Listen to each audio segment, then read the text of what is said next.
Let's talk about religion. I know in the real world you're not supposed to talk about religion or politics or maybe even food restrictions, but on my channel, I love to celebrate diversity. You know that about me.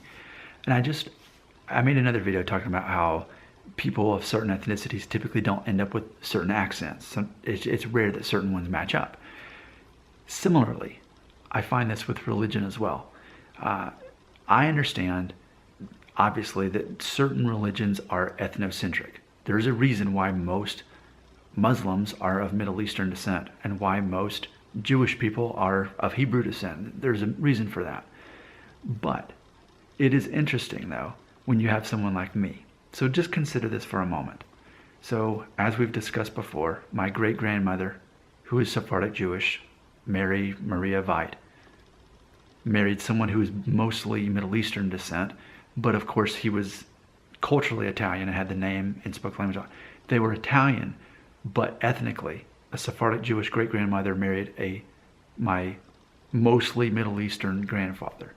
So right then and there, they came from Italy. I'm assuming, especially for them to marry from different religions and well, not races, I don't know, but either way, for someone Jewish to marry someone who's mainly Middle Eastern, I'm assuming they were already converted to Catholicism. That's my guess. I can't prove that. I'm assuming, though, they were at least loosely Catholic.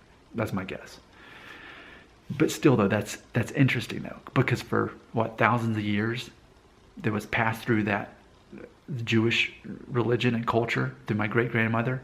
At some point, whether with her or whether it stopped before her, they stopped being Jewish. Enough so to marry someone who was ethnically Middle Eastern, but apparently Catholic. And the same thing with him.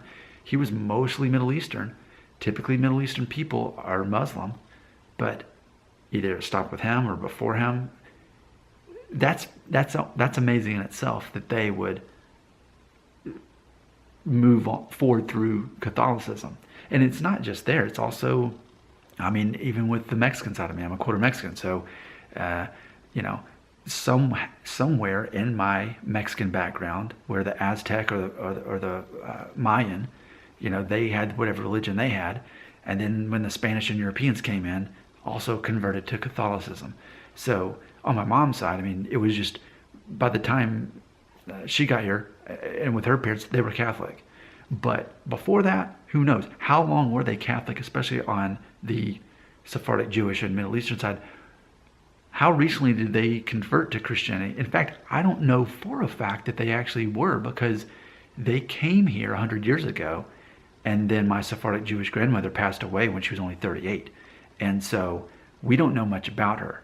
But either way, this is my point. I think it's fascinating to consider that if you look at your DNA test and find that you find much diversity in there, that there's different ethnicities that have typically, predictably, certain specific religions, and that when it all trickles down, you end up with, like, for me personally, I'm not Catholic, I'm Protestant Christian, but I do have a great-grandfather who was mainly Middle Eastern, assuming that there was a tradition of Islam going back far enough in my tree. There was definitely a tradition of Judaism going way back for thousands of years, I assume. And then it generically kind of gets converted to Catholicism. By the time it comes to me, it's now Protestant. So I think that's fascinating. I think it's fascinating that our ethnicity can often predict our religion, but by the time you get down, when you have so much diversity, it's going to land on something. And so for me, it landed with me being a Protestant Christian. Isn't that fascinating? Tell me your story. Are you ethnically something that traditionally would be a different religion? I want to know about it. Teach me. Enlighten me.